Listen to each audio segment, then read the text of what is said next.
नमस्कार, मैं हूं संदीप चौधरी। आज भरी दोपहरी में हम बात करने वाले हैं आपकी आमदनी की। अब बजट का मौसम शुरू होने वाला है। 22 तारीख को बजट सत्र शुरू होगा। 23 तारीख को पूर्णकालिक बजट निर्मला सीतारमण देश की वित्त मंत्री पेश करने वाली है। और इसके पीछे वजह है, वजह यह कि ये 2024 ये साल दरअसल लोकसभा चुनाव का साल था। तो 1 फरवरी को जो बजट पेश किया गया वो अंतरिम बजट था। तो उसमें आपके लिए, मेरे लिए सरकार दरअसल कुछ खास दे नहीं सकती थी। और बजट है क्या? ये लेखा जोखा है, बेसिकली वही खाता है सरकार खर्च कितना करती है और कमाती कितना है। और कमाती किससे है? आपसे, मुझसे।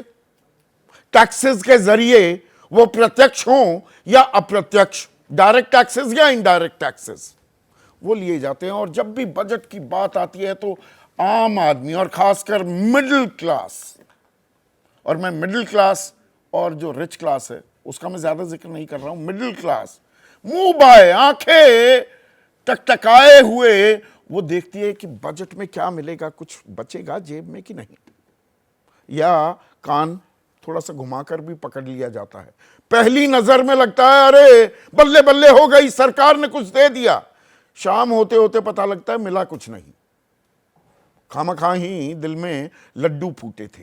और उसमें नजर सबसे ज्यादा रहती है इनकम टैक्स पर, आयकर पर। और मैंने मिडिल क्लास की बात क्यों की? क्योंकि कहने को देश में हम 140 करोड़ की आबादी है, अब तो चीन से भी आगे निकल गए, 145 करोड़ हो गई है आबादी। पर इसमें सिर्फ 8 करोड़ 18 लाख लोग ही आयकर देते हैं, इनकम टैक्स देते हैं। और उसमें भी जीरो रिटर्न वाले कितने हैं और असल में टैक्स कितना दे रहे हैं, ये भी सवालों के घेरे में रहता है। वो एक्सपर्ट्स बताएंगे, वो चीज मैं नहीं, वो पूरा खुलासा मैं आपके सामने करने वाला हूं। तो इन लोगों को, ये असल जो ईमानदार लोग हैं, पूरी जिम्मेदारी से ये बात मैं कह रहा हूं, जो टैक्स अदा करते हैं, यहां बहुत से करोड़पति अरबपति हैं, इकन्नी टैक्स नहीं देते। बहुत से ऐसे हैं दिवालिया घोषित हो गए हैं, अरबों खरबों के मकान में रहते हैं, मर्सिडीज घुमाते हैं, BMW घुमाते हैं, पोर्श घुमाते हैं। कुर्की हो चुकी है, कहने को पल्ले हाथ 1 रुपया नहीं, पर एक लाविश लाइफस्टाइल भी लीड करते हैं। उनकी बात नहीं कर रहा हूं, आम आदमी की हम बात करेंगे। और 2 तरह की कर प्रणाली भी है। इनकम टैक्स एक पुराना सिस्टम है, ओल्ड रजीम। एक न्यू टैक्स स्ट्रक्चर भी है। और मोटी मोटी बात जो सामने आती है, 7 साढ़े 7 लाख रुपए तक की आपकी आमदनी है साल भर में, तो आपको टैक्स नहीं देना होगा, वरना 10, 20, 30 के वो स्लैब्स हैं, वो आपके सामने मैं पेश करूंगा। और ये जानकारी और क्या कुछ हमें मिल सकता है बताने के लिए 3 खास मेहमान मेरे साथ जुड़ चुके हैं। और उनमें शरद कोहली किसी परिचय के मोहताज नहीं है, मनीष कुमार जाने माने हैं, चार्टर्ड अकाउंटेंट हैं, और वेद कुमार जैन साहब भी पैनल में सबसे तजुर्बेकार। लेकिन उससे पहले आम आदमी हमेशा की तरह, हर साल की तरह, जो उम्मीद बनाए, जो सपने संजोए बैठा है, पहले उस पर एक नजर। बजट से तो उम्मीद काफ़ी है, लेकिन ये है कि जो आम जनता है उस हिसाब से आए तो ज़्यादा, और पब्लिक को भी काफ़ी रिलैक्स मिलेगा, आराम मिलेगा। क्योंकि महंगाई इतनी हो गई है, आमदनी तो कहीं है नहीं, लेकिन महंगाई इतनी हो गई है। दूध भी हर 6 महीने में देखो रेट बढ़ते जाते हैं। परिवार चलाना बहुत मुश्किल हो गया है, इतनी महंगाई हो गई है। अगर सरकार मध्यम वर्ग के लिए कुछ सोचती है, छोटे तबके के लिए कुछ सोचती है, तो बहुत अच्छी बात है। उम्मीद तो काफ़ी है कि कुछ ना कुछ रिबेट मिले। हम लोग मेहनत मजदूरी करने वाले हैं, तो हमारा सरकार से बस यही रिक्वेस्ट है कि ये खाने पीने के ऊपर जो आपने सर GST लगाया है, ये GST को टोटल बंद करो सबसे पहले। और घर घर जो ये राशन बांट रहे हैं ना, ये राशन भी बंद होना चाहिए। क्यों? इसलिए कि आदमी रोजगार चाहिए, उसको राशन नहीं चाहिए। जितने का आप राशन बांट रहे हो ना, वो राशन के बदले में उसको कुछ रोजगार दो, कुछ काम दो। इस बार का बजट मिडिल क्लास को समर्पित होना चाहिए। आज सबसे ज़्यादा मिडिल क्लास आदमी ही टैक्स भी देता है और सबसे ज़्यादा परेशान भी वही है। तो मेरा आग्रह सरकार से ही है कि जो बजट आए उसमें जो टैक्स का स्लैब है वो 10 लाख के आसपास हो और ज़्यादा से ज़्यादा सुविधा मिडिल क्लास के लोगों को मिलनी चाहिए।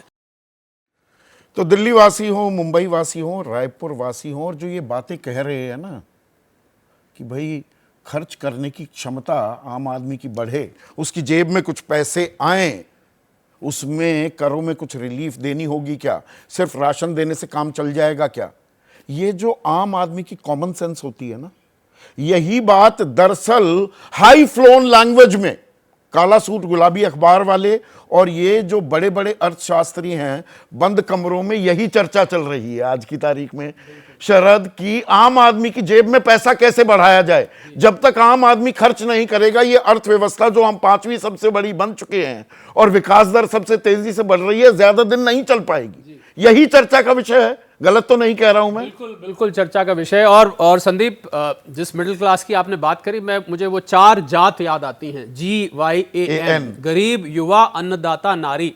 मैं आज इस ज्ञान को थोड़ा सा परिभाषा बदल देता हूं। ज्ञानम क्या है? गरीब, युवा, अन्नदाता, नारी और मिडिल क्लास। हम ही तो भरते हैं टैक्स। मैंने M लगा दिया उसके आगे। मैं गलत तो नहीं कह रहा हूं ना? 8 करोड़ 18 लाख और उसमें भी 0 रिटर्न वाले कितने हैं? मैं आपको उस टाइम मैंने टोका नहीं क्योंकि आप एक फ्लो में थे। 8 करोड़ 18 लाख रिटर्न्स आए। हाँ, और असल में टैक्स देने वाले 2 करोड़ से कम हैं। अब यही तो बात है। और आप मानिए हम हैं बकरा किस्तों पर। 1.5-2 करोड़ कहीं ना कहीं से हमारी जेब से ही कोई ना कोई एन प्रकार तरीका निकाला जाता है कि जेब से पैसे निकाल लिए। बिल्कुल, ये 1.5 करोड़ 2 करोड़ लोग क्षमा कान पकड़ते हुए मैं मांगता हूं, यही देश को पाल रहे हैं। मैं क्षमा मुझे करेंगे शब्द को इस्तेमाल करने के लिए, क्योंकि आप ही का पैसा, बिल्कुल आपने बकरे की बात करी, मैंने उसको अलग तरीके से कहा। तो टैक्स पेयर्स की गिनती, संदीप, बहुत कम है। और अगर आप 8 करोड़ 18 लाख की, संदीप, बात करते हैं ना, एक परिवार में मैं 4 लोग मान लेता हूं, किसी परिवार में 2-2 टैक्स पेयर्स भी हैं, तो करीब 30-40 करोड़ लोग 2-2 क्यों 4-4 भी हो जाते हैं। मेरे पिताजी भी टैक्स देते हैं, मैं भी देता हूं, मेरी पत्नी भी देती है। इसीलिए मैंने 30 करोड़ रखा। चलिए 40 करोड़ नहीं करते। तो हम मिडिल क्लास मेरे हिसाब से आज 60 से 70 करोड़ की हो चुकी है। इसको हम 2 भागों में बांट देते हैं। एक टैक्स पेयर मिडिल क्लास है, एक टैक्स ना देने वाली भी मिडिल क्लास है। ये भी मत भूलिए, वो जो 25 करोड़ लोग मल्टी डायमेंशनल पॉवर्टी इंडेक्स से ऊपर आए, गरीबी की रेखा से, वो लोअर मिडिल क्लास में आ गए। कौन सी कैटेगरी आप उसको कहेंगे? लोअर मिडिल क्लास कहलाएगी वो। तो 2 हिस्से में मिडिल क्लास बढ़ जाती है। अब है क्या कि ये लोग उम्मीद लगा के बैठे हैं, कंजम्पशन अगर आपको बढ़ानी है तो आपको इनकी जेब में पैसा छोड़ना पड़ेगा। अब असल मुद्दे पर आते हैं ना जैन साहब। मोटा मोटा आज की तारीख में जो हिसाब है, व्यवस्था है, 7-7.5 लाख रुपए तक आप कमा रहे हैं तो टैक्स देने की जरूरत नहीं। कहने को तो 2.5 लाख तक ही आपको एग्जेम्पशन है। पुरानी अगर हम व्यवस्था की बात करें 3 लाख, नई व्यवस्था। अब क्या हमें कुछ मिलेगा? हर बार एक वो मुंगेरी लाल के हसीन सपने हम लेते हैं। आप जैसे लोग भी आते हैं, वो काला सूट गुलाबी अखबार वाले बताते हैं हाँ टैक्स में कुछ रियायत मिल जाएगी, पल्ले हाथ मिलता कुछ नहीं। इस बार मिलेगा क्या कुछ, और क्या मिल सकता है? सीधा सवाल है मेरा। साहब का काला सूट है। संदीप जी, देखिए, जब भी बजट आता है तो वित्त मंत्री जी से सभी को उम्मीदें हो जाती हैं। टैक्स पेयर को तो उम्मीदें रहती हैं, किसान को उम्मीद रहती है, नारी को उम्मीद रहती है, और पुअर क्लास को उम्मीद रहती है, हर आदमी को उम्मीद रहती है, इंडस्ट्री को उम्मीद रहती है। अभी तो मैं हम हमेशा कहता की हूं, बात करते हैं, बिल्कुल पॉइंटेड रहते हैं आज। हाँ, करदाता की बात करते हैं तो क्या है, देखिए कि करदाता के लिए आज की डेट में, जैसे आपने कहा कि 7 लाख रुपए तक साधारण करदाता और 7.5 लाख रुपए सैलरीड क्लास तक का कोई टैक्स नहीं बनता है। और आज की डेट में ये न्यू रिजीम है, और ओल्ड रिजीम में तो देखिए ये उम्मीद करना वित्त मंत्री कुछ देंगी वो नामुमकिन है, क्योंकि उनको ये ओल्ड रिजीम को खत्म करना है, तो उसमें तो कोई छूट मिलेगी। अब मुझे ये बताइए, 1 मिनट जैन साहब, अब असल सवाल तो यही है, ओल्ड रिजीम क्यों खत्म करनी है भाई? आप मुझे 1 मिनट सुनिए ना सर प्लीज, थोड़ा आम आदमी तक भी बात समझ में आए। मैं घर खरीदूं, सरकार को तो मुझे प्रोत्साहित करना चाहिए ना कि मैं घर बनाऊं अपना। सरकार को प्रोत्साहित करना चाहिए कि मैं अपना मेडिकल इंश्योरेंस कराऊं। सरकार क्या कह रही है? मुझे अमेरिकी बना रही है कि सब कुछ खर्च कर दूं, अपने खर्चे बढ़ा दूं तो उसमें टैक्स में रियायत ज्यादा मिल जाएगी। नई टैक्स रजीम एसेंशियली यही तो कर रही है कि नहीं? देखिए, मैं आपसे पूरा सहमत हूँ और मैं तो यहाँ तक कहता हूँ कि जो ES PF के एग्जम्पशन है, जो मेडिकल इंश्योरेंस के एग्जम्पशन है, वो एक हेल्दी सोसाइटी के लिए जरूरी है। और और बढ़नी जब भी हमने चाहिए। कोविड ने हाँ, हमें बढ़नी सिखा चाहिए। दिया। 25,000 रुपए वो की क्या इसलिए एग्जम्पशन दे रहे हैं आप मुझे मेडिकल इंश्योरेंस के इसलिए लिए? इसलिए बढ़नी चाहिए। देखिए, ये इसके पीछे एक ऑब्जेक्टिव है जो एग्जीबिशन दी गई थी। ये ऑब्जेक्टिव है कि जब एक साधारण टैक्स पेयर टैक्स देता है तो वो ये उम्मीद करता है कि सरकार उसका मुसीबत में ध्यान रखेगी, रिटायरमेंट में उसको कुछ ना कुछ वापस देगी। तो उसी बात को ध्यान में रखते हुए ये इनकम टैक्स में स्कीम थी कि आप ATC में लॉन्ग टर्म सेविंग कर लीजिए, तो आपको रिटायरमेंट में जो पैसे मिलेंगे वो टैक्स फ्री होंगे। अभी ये टैक्स छूट मिलेगी। आपको बीमारी होती है, सरकार सभी को फ्री इलाज नहीं करा सकती, तो अब आप मेडिकल इंश्योरेंस करा लीजिए, हम टैक्स में छूट देते हैं, वो आपको मिलेगी। सरकार सभी को मकान नहीं दे सकती, आप मकान बना लीजिए, हम आप जो इंटरेस्ट देंगे, ब्याज देंगे, उस पर छूट देगी। अब किसी भी कारणों से 3 साल पहले वित्त मंत्री श्री निर्मला जी ने अपना मन बना लिया कि नहीं साहब, ये टैक्स नहीं, ये मन क्यों एग्जेम्पशन बनाया? करनी चाहिए। आंट वी अ वेलफेयर कारण- स्टेट?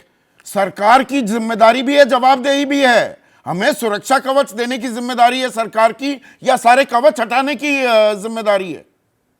नहीं, देखिए संदीप जी, उसमें शायद ये थॉट प्रोसेस जो अभी आपने डिस्कस किया वो ये था कि अगर आप ये एग्जम्पशन लेना चाहते हैं तो पुराने रजीम में रहिए, हम आपको 2.5 लाख या 3 लाख के एग्जम्पशन देंगे। आप नए रजीम में रहते हैं, हम आपको छूट दे रहे हैं, 7 लाख रुपए के अंदर आप ये एग्जम्पशन नहीं ली आप करेंगे तो मतलब मैं अच्छा, खर्चा करूं आप मेडिकल तो इंश्योरेंस पैसे बचेंगे। करो तो अच्छा, नहीं और नहीं आप ATC में सेविंग कर सकते हैं, मेडिकल इंश्योरेंस ले सकते हैं, हाउसिंग लोन ले रहे हैं। उन्होंने कहा हमने ये 3 से 7 लाख के बीच में आपको 4 लाख की छूट दे दी है, आप करें तो अच्छा, नहीं करें तो अच्छा, आपको हम टैक्स नहीं देंगे। इससे तो काम उससे चलता है क्या क्या? एक होगा, मिनट लोगों जैन को साहब, इनका- मनीष भाई, इससे काम चलता है आम आदमी का? 3 से 7 लाख के बीच में छूट दे दी, बड़ा एहसान कर रहे हैं। हर चीज में तो मुझसे टैक्स ले रहे हैं। कुल मिलाकर देखा जाए, एक आम आदमी, खास मिडिल क्लास, वो 30% टैक्स नहीं दे रहा है। GST बाकी सब चीजें अगर मैं मिला दूं तो 56 से 58% टैक्स दे रहा हूं मैं। गलत तो नहीं है ये आंकड़ा भी? यस, जैसा आप बता रहे हो संदीप जी, बिल्कुल सही है। तो गवर्नमेंट जो अभी एक न्यू स्कीम और ओल्ड स्कीम पर जो बात करी है वो अपने आप में कन्फ्यूजन है, क्योंकि टैक्स पेयर जब वो रिटर्न भरने जाता है तो वो कंफ्यूज रहता है कि मुझे ओल्ड पर जाना मैं तो है या ओल्ड न्यू पर रहना चाहूंगा, मैं नहीं हटाऊं अभी तक ओल्ड से। तो दैट आई एम सेइंग कि यहाँ पर जब भी गवर्नमेंट कहती है, मैं सिंप्लीफाई कर रहा हूँ, हमेशा कॉम्प्लेक्स होता है, पहला पॉइंट। सेकेंड, सरल कहने को सरल नहीं है वो, कभी नहीं होता सर। सेकेंड पॉइंट कि जब आप कॉमन मैन का या मिडिल क्लास का, जब तक आप कंजम्पशन लिमिट नहीं बढ़ाओगे, जब तक उसको टैक्स का बेनिफिट नहीं मिलेगा, तो आप कभी भी इंडिया को ग्रोथ लेवल पर नहीं ले जा सकते। अभी हमने कुछ दिनों में देखा FMCG और बहुत सारी ऐसे कंपनी है या जो लग्जरी गुड्स कहते हैं, जहां पर वहां पर एक GST की डिटेलिंग नहीं दी इस बार, GST का तो डिटेल नहीं आया। तो ये सब दर्शा रहा है कि कहीं ना कहीं आपका ग्रोथ रुका हुआ है। तो अब आपको इसको और सरलीकरण कर देते हैं, क्योंकि 3 एक्सपर्ट्स हैं आप। मनीष, आप ही से शुरू कर रहा हूं। ये पुरानी टैक्स रेजिम देखिए, ये हटा तो नहीं पाएंगे चाहे कुछ भी कर लें, और ज्यादातर लोग अभी भी पुरानी कर व्यवस्था पर हैं। तो ये 2.5 लाख तक जो छूट है, और उसके बाद 2.5 से 5 पर 5%, और उसके बाद 5 से 10 लाख 20%, इसका पैमाना, इसका दायरा कुछ बढ़ सकता है क्या, या बढ़ाना चाहिए? देखिए, गवर्नमेंट को बढ़ाना चाहिए। और ये जो 2.5 लाख का एग्जम्पशन है, ये 2014-15 में ही आया तब था। का चल रहा है। और जब तक इन्फ्लेशन, अगर हम बात करें तो 10 सालों में इन्फ्लेशन बहुत ज़्यादा हो चुका है। तो हर मिडिल क्लास जानना चाहता है और उम्मीद किया हुआ है। कॉर्पोरेट टैक्स 30% से घटाकर 22% पर ले आते हैं। डेफिनेटली, वही मैं बोलना चाहता आम आदमी को क्यों नहीं मिलती? या कि जब कॉर्पोरेट 25% टैक्स देता है तो एक 25 से भी individual नीचे आ गया 30%। ना, बाद में तो वो उसमें मिलकर 22, 22.5 हो जाता है, वो 30 से संदीप जी, घटकर। उसमें कुछ कंडीशन है, लेकिन हम 25 लेके ही चलते हाँ, हैं। चलिए 25 तो मान लेते हैं। इंडिविजुअल 30% दे रहा है। ओल्ड स्कीम में 10 लाख से ऊपर के ही इनकम पर 30 दे रहा है, और न्यू में 15 से ऊपर में, और जबकि corporate खरबपति पर दे रहा है 25%। हाँ, कमाल तो है। इसमें वित्त मंत्रालय को या गवर्नमेंट को कहीं ना कहीं सोचना चाहिए कि मिडिल क्लास को जब तक आप पैसा नहीं दोगे तो तो कंज्यूम पुरानी कर नहीं करेगा। व्यवस्था क्या होनी चाहिए आपके हिसाब से? कितनी उसमें छूट मिल सकती है कि मेरी जेब में थोड़ा पैसा आता दिखे? सर, जहां तक मैं समझता हूँ 2.5 लाख को कितना ऊपर करना कम से चाहिए? कम 5 लाख होना चाहिए, क्योंकि पिछले 10 साल में 1 रुपया भी इंक्रीज नहीं किया गया। तो इन्फ्लेशन को लेके चले तो कम से कम 5 होना पर चाहिए। उसमें सरकार कहती है इफ यू स्मार्टली पे योर टैक्सेस, 7 लाख तक आपको टैक्स देने की जरूरत सर, नहीं। इसमें सिर्फ एक ही बात कहूंगा कि हाथी के दांत दिखाने के कुछ और होते हैं, खाने के कुछ और होते हैं। बाकी- शरद, देखिए संदीप, आपने जो जवान, आपका तो पीएफ बहुत सालों से कटता है, मैं आप ही की केस स्टडी लेके चलता हूं। वैसे तो आप अभी भी जवान हैं, तो जब जवानी में आपने जो पीएफ कटाया, जो इतनी सेविंग्स करी, लाखों लोगों की, आपका तो अभी रिटायरमेंट दूर है, लाखों लोगों की बुढ़ापे की लाठी बन गई। वो जो जबरदस्ती पीएफ कटता था एनएससी पीपीएफ में, तो मुझे लगता है सेविंग्स की हैबिट एक अच्छी हैबिट है, और मैं इसको सिद्ध कर सकता हूं क्यों अच्छी हैबिट है। न्यू रजीम 2020 में लाई गई थी।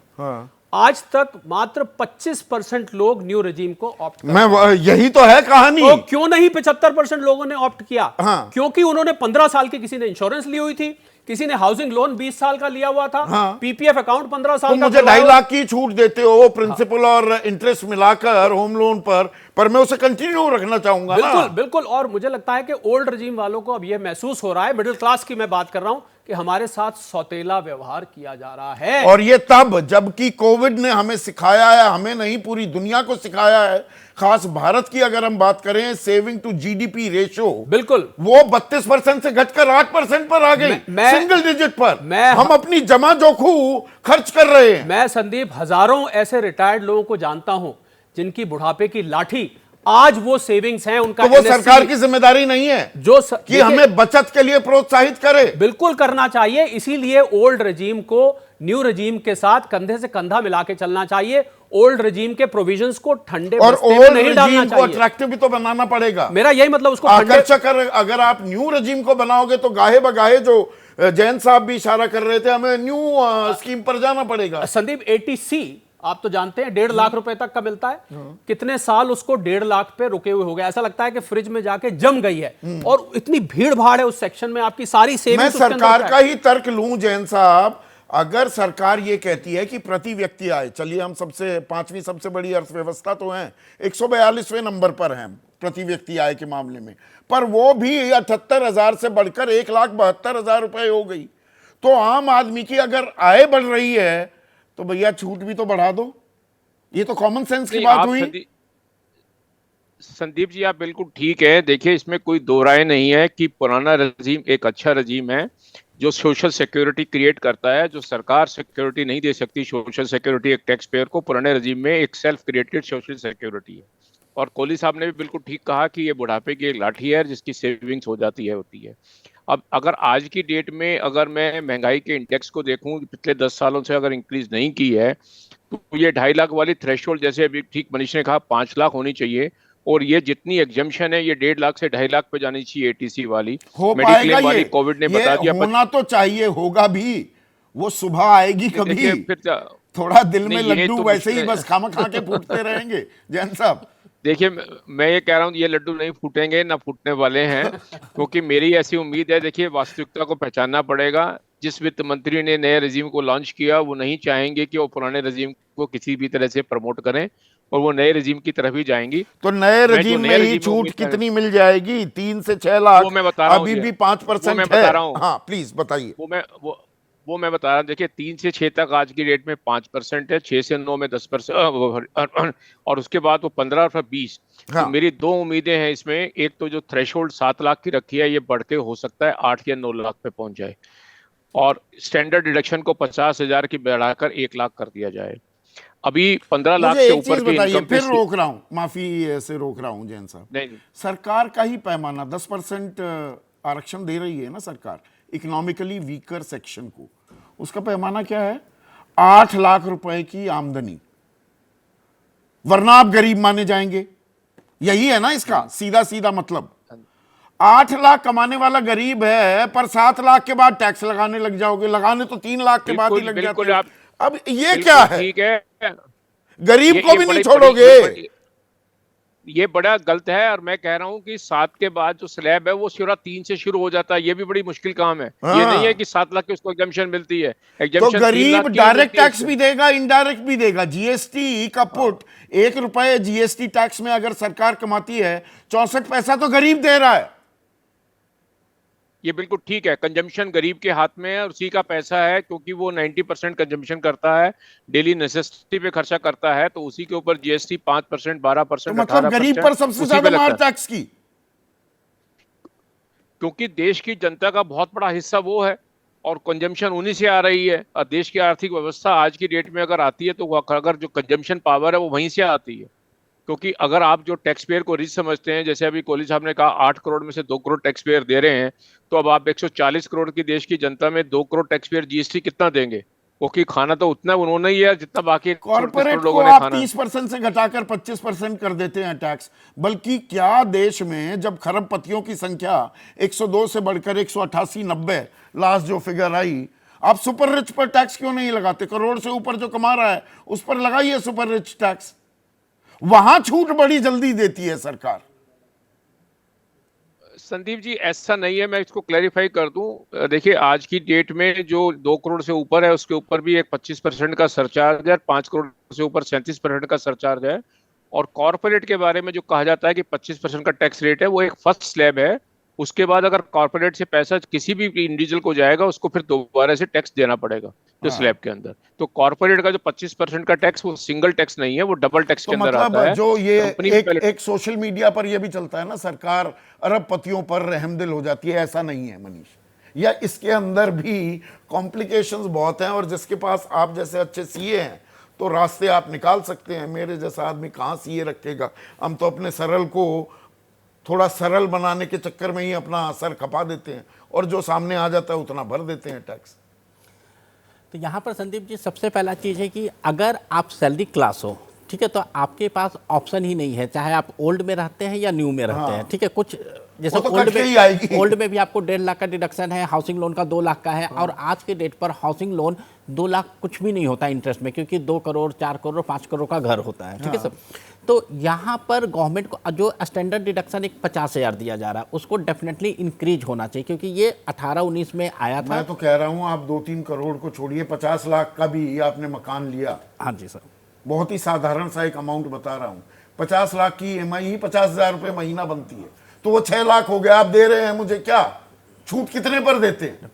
तो वही चीज़ है। तो गवर्नमेंट को यहाँ पर सैलरी क्लास को ध्यान रखते हुए डिडक्शन बढ़ाना चाहिए, क्योंकि अगर मैं प्रोफेशनल हूँ या बिजनेस क्लास हूँ तो मैं सारे खर्चे डाल सकता हूँ, चाहे मेरा ऑफिस का खर्च हो, मेरा एम्प्लॉय का खर्च हो। लेकिन जो एक सैलरी क्लास है वो कोई एक्सपेंडिचर नहीं अलाउ कर पाता है, ओनली स्टैंडर्ड डिडक्शन। अगर वो ओल्ड रिजीम में जाता है तो 80C। तो ओल्ड रिजीम की आपके हिसाब से, जैसे यहाँ पर जैन साहब कह रहे हैं कि नहीं 7 से 8 लाख तक आ जाना चाहिए कि कोई टैक्स देने की जरूरत नहीं नई टैक्स व्यवस्था में। पुरानी में स्लैब क्या होना चाहिए, 0 टैक्स वाला, और नई में क्या होना चाहिए मनीष? तो अभी क्या है कि पुराने में आपका 5 लाख तक कोई टैक्स नहीं लगता रिबेट के साथ, ऐसे लिमिट है आपका 2.5 लाख का। हाँ। तो इसको भी 5 लाख का कम से कम 6 लाख या 7 लाख तक पहुंचाना चाहिए। और जो बेसिक लिमिट है 2.5 लाख का, ये 2014-15 में ही आया था, तो इसको भी जैसे मैंने पहले बोला कि 5 लाख होना चाहिए। तो मिडिल क्लास जो सबसे ज़्यादा जॉब करता है, सैलरी क्लास है, उनके अब लिए ये पुरानी व्यवस्था में भी 10% हटा दिया, 5 से 10 लाख वाले सीधा 20 देने लगे, और 10 लाख से ऊपर वो 30% टैक्स हो जाता है। अरे भाई 10, 20, 30 कर दो, 10, 15, 20, 25, 30 कर दो। नई में कर रहे हैं, पुरानी में क्यों नहीं? जी हाँ, ओल्ड रिजीम में 5 के बाद सीधा 20 और 30, आपने बिल्कुल ठा बहुत बड़ा एक गड्ढा बीच में हाँ, है। क्यों? तो ये क्योंकि ये थोड़ा सा आउटडेट हो चुका है, सिर्फ इसलिए है क्योंकि इसको अपडेट नहीं किया गया। पुरानी, जैसे मैंने कहा, पुरानी स्कीम के साथ सौतेला व्यवहार किया गया है, इसमें कोई दौराई नहीं। और स्टैंडर्ड डिडक्शन संदीप जो आपको भी मिलती है, ज्यादातर सैलरी क्लास टैक्स पेयर्स हैं, मुझे लगता है कि स्टैंडर्ड डिडक्शन को महंगाई की दर से लिंक कर देना चाहिए। अगर मेरी महंगाई की दर 8% है, 7% है, मुझे स्टैंडर्ड डिडक्शन ज्यादा मिले। आज महंगाई की दर अगर 4% आ जाती है, उसको आप बेशक घटा दीजिए, आदमी स्वीकार कर लेगा, क्योंकि खर्चों की डिडक्शन सैलरी वाला सबसे ज्यादा मार खाता है। उसको पता भी नहीं लगता, उसकी पे स्लिप में कट कोटा के सब आ जाता है, वो हैरान हो जाता है। और एक ये, जैसा कि मनीष ने कहा, बिजनेस वाला जो है उसके पास कई नुक्ते होते हैं संदीप, टैक्स को बचाने के, खर्चे डालने के, और बहुत सारे 6 करोड़ 70 लाख हमारे देश में बिल्कुल स्पेसिफाई कर देते हैं आप तीनों से, जो ये डिडक्शंस हैं, जो मतलब छूट मिलती है हमें, तो घर में कितनी होनी चाहिए? मैं तीनों से, ताकि एक वो ले लूं, हम एक खाका भेजे तो निर्मला सीतारमण के सामने कि भाई ऐसा कर सकते हो क्या? देखिए, अगर घर में छूट में बात कर रहा हूं, स्टैंडर्ड डिडक्शन कम से कम 1 लाख की होनी चाहिए। एटीसी कम से कम इंटरेस्ट के लिए या प्रिंसिपल के लिए? प्रिंसिपल के लिए 1 लाख नहीं, आप हाउसिंग लोन की बात कर रहे हैं। हाँ, हाउसिंग लोन, क्योंकि मकानों के रेट इतने बढ़ चुके हैं, सारी मार्केट बूम कर रही है, कम से कम 5 लाख रुपए तक की इंटरेस्ट डिडक्शन मिलनी चाहिए। इंटरेस्ट और प्रिंसिपल अमाउंट का एटीसी में मात्र आपको प्रिंसिपल आप देते हैं 20,000 रुपए तक होता है। मुझे लगता है उसको कम से कम 50,000 तक करना चाहिए। वैसे वो तब फायदा तो है। 5 लाख ब्याज में छूट, 50,000 तक मूल की बात कर रहे हैं, जैन साहब, आपकी सलाह क्या होगी? देखिए, फिर उसी बात पे आऊंगा कि दिल मांगे मोर, बजट आता है तो सबको उम्मीदें तो होती हैं, लेकिन ये मान के चलना चाहिए बजट अल्टीमेटली एक बैलेंसिंग एक्सरसाइज है। नहीं, और उस करना क्या बैलेंस चाहिए वो एक्सरसाइज छोड़िए, में बैलेंस हाँ, करने के लिए वो हाँ, बैलेंस करेंगी, 7वीं बार दे रही हैं रीजनेबल- बजट, हम अपने मन की बात तो कह सकते हैं ना उनके सामने। रीजनेबली ये हुआ 80C को बढ़ा के 1.5 से 2.5 लाख किया जाए, मेडिक्लेम को 25,000 से बढ़ा के मिनिमम 50,000 पे लाया जाए, हाउसिंग लोन के इंटरेस्ट को जो 2 लाख रुपए है, ज्यादा नहीं तो 3 लाख रुपए पे बढ़ा कर लाया जाए। अगर ये तीनों आते हैं, और जो थ्रेश होल्ड के बारे में मैं बिल्कुल सहमत हूँ, को जो 2.5 लाख की एग्जामिशन 2014 से की थी वो नहीं बढ़ाई है, और थ्रेश होल्ड को बढ़ा के लाके आज की डेट में ज्यादा नहीं तो, क्योंकि रिबेट आता तो 4 लाख पे लाइए। अगर मैं इन सब बातों को मिला लूं तो 4 से 9 लाख तक के इनकम में एग्जामिशन आ जाएगी, क्योंकि ये एग्जामिशन सारे मिलके 5 लाख की बन जाएंगी। बहुत और सही। उसी तरह से 4 नए से रेजिम 9 में लाख के बीच में टैक्स आपको नहीं देना चाहिए। 5 लाख ब्याज की बात कर रहे हैं, छूट मिलनी चाहिए। घर अगर आपने कर्ज ले रखा है, मनीष शरद कह रहे हैं, जैन साहब कह रहे हैं 3 लाख, आपकी क्या लिमिट्स होंगी? और इसमें बीमे की भी, मेडिकल इंश्योरेंस, वो सब एग्जेम्पशंस भी बता दीजिए। सारे तो सबसे पहले मैं मेडिकल इंश्योरेंस से शुरुआत करता हूँ। मेडिकल इंश्योरेंस जो अभी जनरल पब्लिक के लिए 25,000 है और पेरेंट के लिए 50,000 है सीनियर सिटीजन में। तो जो 25 का लिमिट है वो कम से कम 50,000 होना चाहिए, और सीनियर सिटीजन जहाँ पर हमेशा बीमार होने का संभावना होता ही होता है तो उसको 50,000 से बढ़ा के एटलीस्ट 1 लाख या 75,000 होना चाहिए। ठीक है। 80C जो 1.5 लाख जो 2014-15 में ही था, तो उसको कम से कम 2.5 या 3 लाख होना चाहिए, क्योंकि आज के डेट पर पीएफ बहुत सारा कटता है और बच्चे का एजुकेशन भी है, बिल्कुल, हाँ। तो वो और ज़्यादा इंक्रीज होना चाहिए, कम से कम 2.5 लाख या 3 लाख होना चाहिए। और हाउसिंग लोन जैसा कि शरद जी ने बताया कि 4 से 5 लाख, और बैजन सर ने बताया 3 लाख, तो कम से कम ये 3 तो होना ही चाहिए। 3 और 5 के बीच में कहीं भी फिट होना चाहिए। 3 और 0 टैक्स लिमिट की रेंज क्या होनी चाहिए? 4 से 9 कह रहे हैं जैन साहब।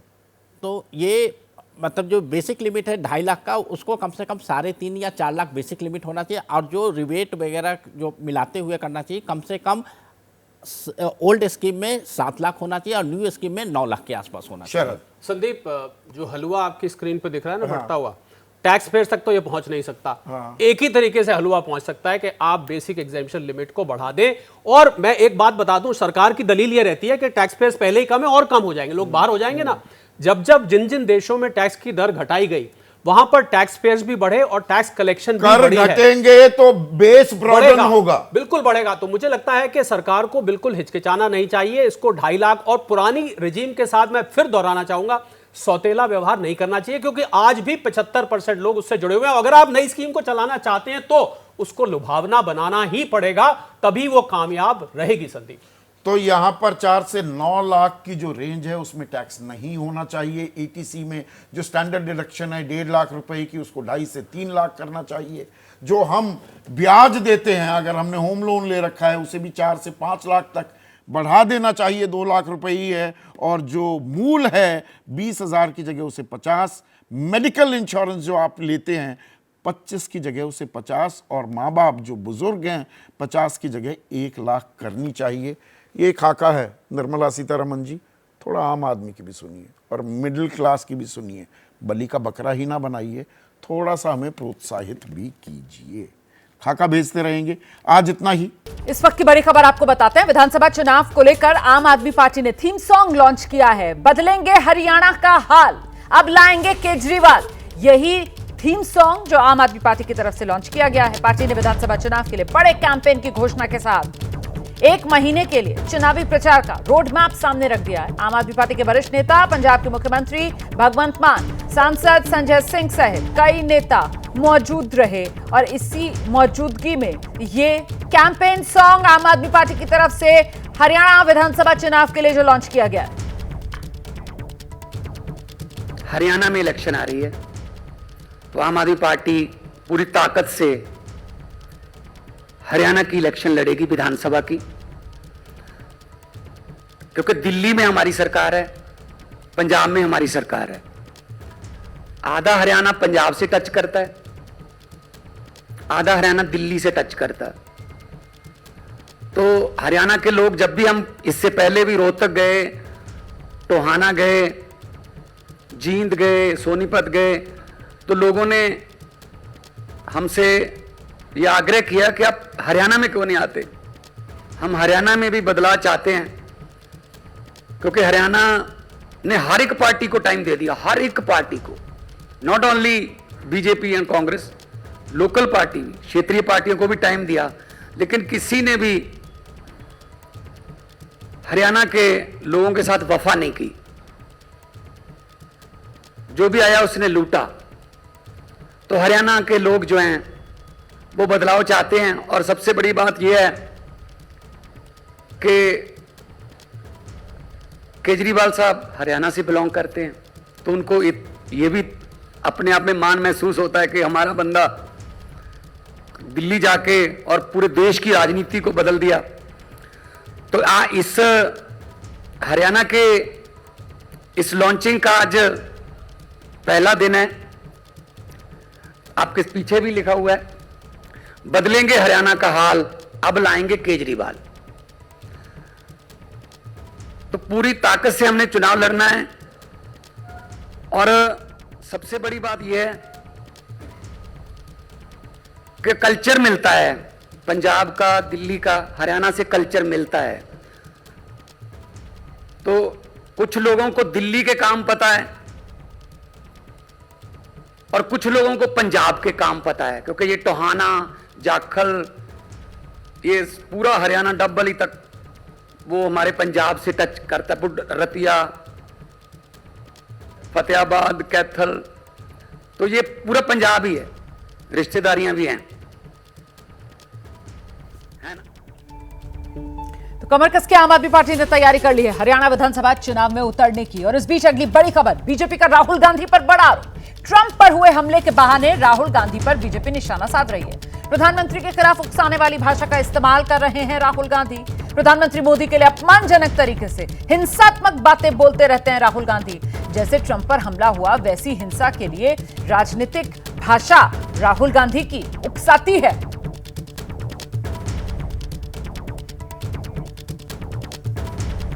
डेढ़ वर्ष पूर्व जापान के पूर्व प्रधानमंत्री शिंजो एबे जी की एक राजनीतिक कार्यक्रम में हत्या हुई। चंद दिन पूर्व अमेरिका में राष्ट्रपति पद के प्रत्याशी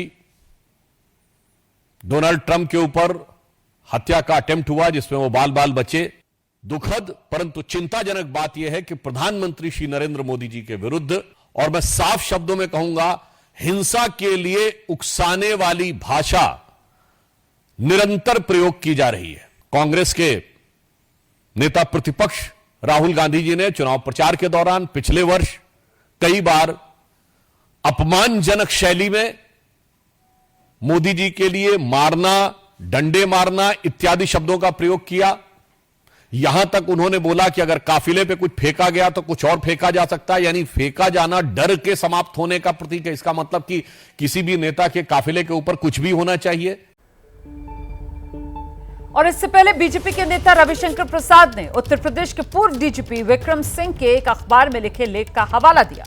उन्होंने कहा, राहुल गांधी भी कई बार गैर जिम्मेदाराना टिप्पणी करते हैं जिसकी भाषा उकसाने वाली होती है। अमेरिका के राष्ट्रपति पद के उम्मीदवार श्री डोनाल्ड ट्रंप, जो पूर्व राष्ट्रपति भी हैं, जानलेवा हमला हुआ। संयोग और ईश्वर की कृपा थी कि वो सुरक्षित रहे। आज एक बड़े सम्मानीय समाचार पत्र में उत्तर प्रदेश के पूर्व डीजीपी श्री विक्रम सिंह ने एक लेख लिखा है कि भारत के प्रधानमंत्री नरेंद्र मोदी जी को जिस प्रकार से टारगेट किया जाता है, उससे हिंसा बढ़ सकती है उनके ऊपर, यह आशंका है। और इसके प्रमाण भी हैं। इसी पटना में 13 में उनके ऊपर जानलेवा हमला हुआ था, लगभग 6 लोग मारे गए थे। पंजाब में वो गए थे तो उनका रूट बदला गया था। राहुल गांधी भी कई बार बहुत गैर जिम्मेदाराना टिप्पणी करते हैं। युवा लोग उनको घर से बाहर नहीं निकलने देंगे। लोकतंत्र में विरोध करें, वो आपका अधिकार है, उसमें एक मर्यादा और सीमा होनी चाहिए ताकि किसी नेता को हिंसक उत्तेजना के लिए टारगेट नहीं किया जाए। सीधे आपको लेकर चलते हैं, हमारे साथ हमारे सहयोगी नीरज पांडे इस वक्त मौजूद हैं और जरा जानते हैं नीरज पांडे से कि विरोध करें लेकिन मर्यादा में रहकर, ये साफ तौर पर सियासी संदेश या सबक पढ़ाने की राहुल गांधी को बीजेपी की तरफ से जो कोशिश की जा रही है, पहले जरा उसके बारे में विस्तार से बताइए नीरज। बिल्कुल रोमाना, पिछले दिनों की जो घटनाएं हैं उसका हवाला देते हुए भारतीय जनता पार्टी के दो बड़े नेताओं ने इस विषय को रखा। रविशंकर प्रसाद ने भी रखा, आपने देखा, सुधांशु त्रिवेदी ने बाकायदा भारतीय जनता पार्टी के मंच से इस बात को रखा कि प्रधानमंत्री नरेंद्र मोदी को टारगेट करके बाकायदा हिंसा वाली घटना के लिए लोगों को उकसाया जा रहा है। लिए कहने की कोशिश की जा रही है कि आप प्रधानमंत्री के प्रति ऐसी भद्र टिप्पणी या हिंसा करिए। अगर कल के ऐसी उन्होंने आशंका व्यक्त की कि कल के अगर ऐसी घटना हो गई तो उसके लिए जिम्मेदार कौन होगा, क्योंकि ऐसी ही उकसाने वाली बातें करने के वजह से जापान के प्राइम मिनिस्टर की हत्या हो गई, पूर्व राष्ट्रपति ट्रंप पर हमला हुआ। तो ये जो घटनाएं हैं ये सिलसिलेवार हो रही हैं और ये इसलिए हो रही हैं क्योंकि विपक्ष के जो लीडर्स हैं उन्होंने अपनी जो भाषा है उसको बहुत संयमित नहीं रखा, बल्कि ऐसी बातें रखी जिससे प्रोवोक होकर उनके जो समर्थक और उनके जो लोग हैं उन्होंने ऐसे हमलाएं, ऐसे घटनाएं की। तो क्या भारत में भी ऐसी घटना हो सकती है कल के अगर इस तरह से बात हुई? क्योंकि राजनीतिक दल और राजनीतिक दल के नेताओं को फॉलो करने वाले बहुत सारे लोग होते हैं और कल के किसी के मन में अगर ऐसी बात आ गई कि नहीं हमारा नेता ये कह रहा है तो वो उस हिंसा के चरम तक पहुंच सकता है। तो ये बेसिकली एक तरह से अलार्मिंग है। ये एक तरह से बताने की कोशिश है कि यहाँ पर राजनीति में आप मुद्दों पर बात करिए, आप मुद्दों पर बहस करिए, लेकिन ऐसी बातें मत करिए या ऐसी शब्दों का इस्तेमाल ना करिए ताकि किसी के मन में ऐसी बात बैठ जाए और वो बड़ा सवाल ये उठता है नीरज कि ये मामला सिर्फ और सिर्फ सियासी बयानबाजी के तौर पर ही देखा और समझा जाए कि एक लेख छपा और उस पर बीजेपी के नेता प्रेस कॉन्फ्रेंस करने के लिए आ गए। प्रधानमंत्री की सुरक्षा का मामला बेहद संवेदनशील मामला, और अगर वाकई में सिचुएशन इतनी अलार्मिंग है या विपक्ष अगर इस तरीके का गैर जिम्मेदाराना काम कर रहा है तो सरकार क्या कर रही है, सत्ता पक्ष क्या कर रही है, सुरक्षा को लेकर क्या किस तरीके की कोई समीक्षा भी की जाएगी? यह मामला बस सियासी आरोप प्रत्यारोप और विपक्ष पर निशाना साधने तक ही सीमित है। इसको लेकर खबर क्या है? सुरक्षा को लेकर समीक्षा की जाएगी क्या?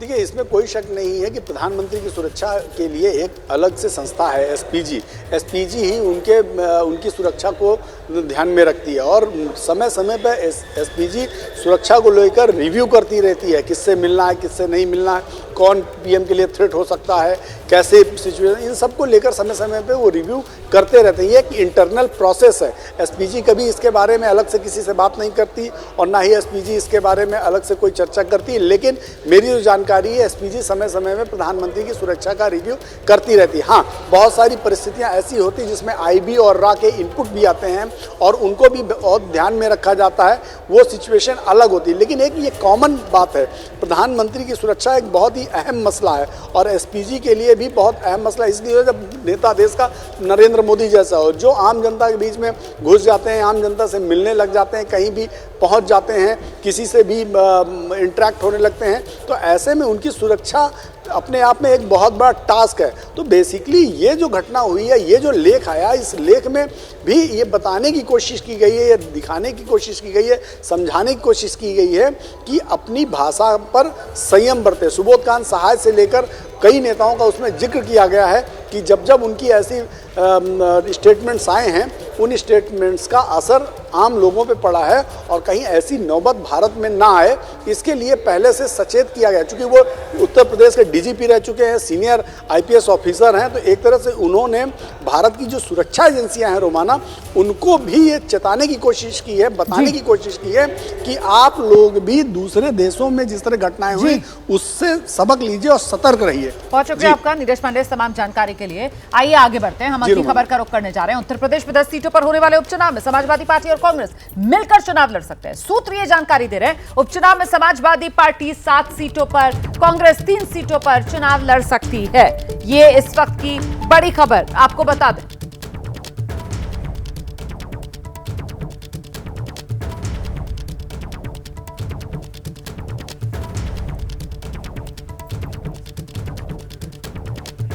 हम सीधे आपको लेकर चलते हैं, हमारे साथ हमारे सहयोगी आशीष इस वक्त मौजूद हैं और जरा जानते हैं आशीष से, मतलब लोकसभा चुनाव वाला गठबंधन एसपी और कांग्रेस वाला उत्तर प्रदेश में अभी आगे और जारी रहने वाला है, ये तस्वीर साफ हो रही है। जी हाँ, बिल्कुल। जो हमें सोर्सेज से जानकारी मिल रही है रोमाना, उसके मुताबिक एक तो दोनों ही पक्षों में बातचीत शुरू हो गई और बड़ी बात यह है कि 10 जो विधानसभा के बाईपोल्स होने हैं आगे चल के इस साल में, उसमें 7 सीटें समाजवादी पार्टी लड़ सकती है, 3 सीटें कांग्रेस पार्टी लड़ सकती है। हालांकि इसको लेकर के डेलिब्रेशंस अभी आगे चलेंगी, लेकिन ये बड़ी बात है कि दोनों ने मन बना लिया है कि दोनों मिलकर के बाईपोल्स चुनाव लड़ेंगे और इसके एवज में महाराष्ट्र हरियाणा में कांग्रेस समाजवादी पार्टी को अकोमोडेट कर सकती है। और बजट सेशन के बाद सीनियर लीडर्स इस पर मुलाकात भी करेंगे, लेकिन बड़ी खबर इस वक्त की यह है कि 7 और 3 का फॉर्मूला हो सकता है। 7 सीटें समाजवादी पार्टी, 3 सीटें कांग्रेस। इस तरह से अलायंस में बाईपोल्स कांग्रेस पार्टी और समाजवादी पार्टी लोकसभा चुनाव के बाद बाईपोल्स उत्तर प्रदेश का लड़ेंगी। ये फर्क हम समझ सकते हैं कि यहाँ पर आशीष, क्योंकि इसी तरीके से इंडिया गठबंधन में साथ ही आम आदमी पार्टी भी, लेकिन पहले दिल्ली चुनाव तो चलिए बात की बात है, पहले तो हरियाणा में विधानसभा चुनाव हो रहा है और उत्तर प्रदेश में जो उपचुनाव हो रहा है वहां कांग्रेस और समाजवादी पार्टी साथ आ रही है, लेकिन आम आदमी पार्टी और कांग्रेस ये अपनी राहें जो हैं वो जुदा कर चुकी है, बाकायदा इसका ऐलान कर चुकी है कि अब हम साथ नहीं है, हम विधानसभा चुनाव अलग अलग लड़ेंगे। तो ये विरोधाभास किस तरीके से देखा जाए? देखिए, मुझे लगता है कि उत्तर प्रदेश में जो लोकसभा चुनाव के समय अलायंस करके उसका जो राजनीतिक फायदा मिला वो मोटिवेट करता है इन दोनों पार्टीज को कि क्यों ना बाईपोल भी मिलकर के लड़ें। वहीं बात आम आदमी पार्टी की करें तो जो अलायंस हुआ उसका कोई भी फायदा नहीं हुआ, नुकसान हुआ। और दोनों का वोट बैंक अगर आप देखें, चाहे दिल्ली हो चाहे हरियाणा हो, तकरीबन एक है। तो मुझे लगता है कहीं ना कहीं कांग्रेस को एहसास है कि आम आदमी पार्टी के साथ जाने में फर्दर संगठन को नुकसान हो सकता है, शायद पॉलिटिकल फायदा ना हो, सीटें उतनी ना निकले, इसलिए आम आदमी पार्टी और कांग्रेस अलग अलग मिलकर के इन राज्यों में चुनाव लड़ना चाहती हैं। और कांग्रेस और समाजवादी पार्टी दोनों को ही लगता है कि मिलकर के अगर बाईपोल लड़ेंगे तो लोकसभा जैसा फायदा राजनीतिक उत्तर प्रदेश में मिल सकता है। और शायद इसी वजह से यह फैसला किया है कि ये दोनों दल मिलकर के बाईपोल्स उत्तर प्रदेश में लड़ेंगे। बहुत शुक्रिया आपका आशीष कुमार सिंह इस तमाम जानकारी के लिए। तो फिलहाल शुरुआत उपचुनाव से होने वाली है। उत्तर प्रदेश में जो 10 सीटों पर उपचुनाव होंगे उसमें कांग्रेस और समाजवादी पार्टी साथ मिलकर चुनाव लड़ेंगे, तैयारी यही है। उत्तर प्रदेश के हापुड़ के अस्पताल को लेकर एबीपी न्यूज की खबर का बड़ा असर हुआ है। यूपी सरकार अस्पताल पर अब कार्रवाई करेगी, ये बयान खुद स्वास्थ्य मंत्री ब्रजेश पाठक ने दिया है। वो कह रहे हैं कि मामले की जांच की जाएगी और कार्रवाई होगी, दोषियों को बख्शा नहीं जाएगा। इस वक्त की बड़ी खबर आपको बता दें, उत्तर प्रदेश के हापुड़ के अस्पताल को लेकर एबीपी न्यूज की खबर का असर, अस्पताल पर कार्रवाई होगी। स्वास्थ्य मंत्री उत्तर प्रदेश ब्रजेश पाठक ने साफ कर दिया है कि इस मामले की पड़ताल की जाएगी, कार्रवाई की जाएगी, दोषियों को बख्शा नहीं जाएगा।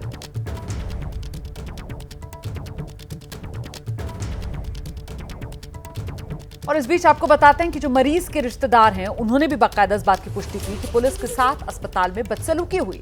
मरीज के रिश्तेदारों का तो यहां तक कहना है कि अस्पताल में इलाज के बाद महिला की तबीयत और बिगड़ गई थी। बार बार इलाज की समरी रिपोर्ट परिवार की तरफ से मांगी जा रही थी। अस्पताल का जो प्रशासन है वो उन्हें रिपोर्ट नहीं दे रहा था, इसी के चलते वहां पर पुलिस बुलवाई गई और अस्पताल प्रशासन की तरफ से पुलिस वालों के साथ भी बदसलूकी की गई। दरोगा ने उनसे मालूम किया कि यहाँ का इंचार्ज कौन है, तो उन्होंने बताया कि इनका यहाँ का इंचार्ज ये है। पूछा कि जुबैदा पेशेंट आपके पास है, तो उन्होंने बोला कि हाँ है। कि सर क्या दिक्कत है इनको, तो बोला वहाँ का इंचार्ज कि तुम कौन होते हो, क्या कर लोगे तुम। तो सर ने जो दरोगा है उन्होंने बोला कि हम कुछ करने नहीं आए, हम इंक्वायरी करने आए बस। तो तुम कौन होते हो इंक्वायरी करने वाले, क्या कर लोगे तुम मेरा, पुलिस क्या है ये चीज़ है। तो उन्होंने पुलिस वालों को भी उल्टा सीधा बोला और मुझे ही बोला उल्टा सीधा।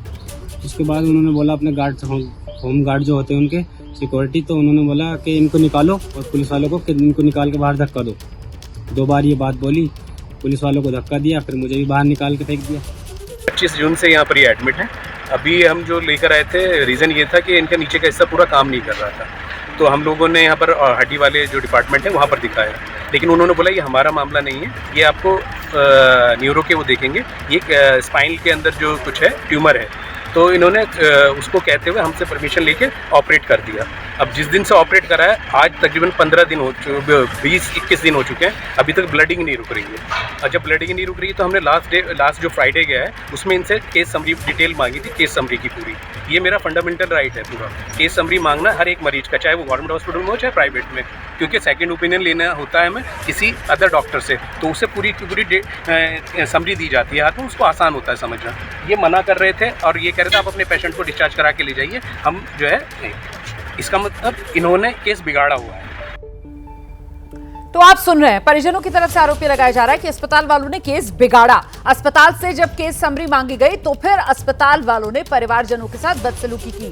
परिवारजनों ने जब पुलिस पे शिकायत की, पुलिस मौके पर पहुंचती है तो अस्पताल प्रशासन की तरफ से बाकायदा पुलिस वालों के लिए कहा जाता है अपने गार्ड्स को बुलाकर कि इनको भी धक्के देकर बाहर निकालो, और उनको भी वहां से खदेड़ दिया जाता है। और ऐसे में ये पूरी खबर एबीपी न्यूज पर दिखाए जाने के बाद अब इसका असर हुआ है। स्वास्थ्य मंत्री कह रहे हैं कि एक्शन लिया जाएगा, लेकिन हापुड़ कांड को लेकर कुछ सवाल हैं और इन सवालों के जवाब मिलना बहुत जरूरी है। मेडिकल कॉलेज के डायरेक्टर पर किसका हाथ?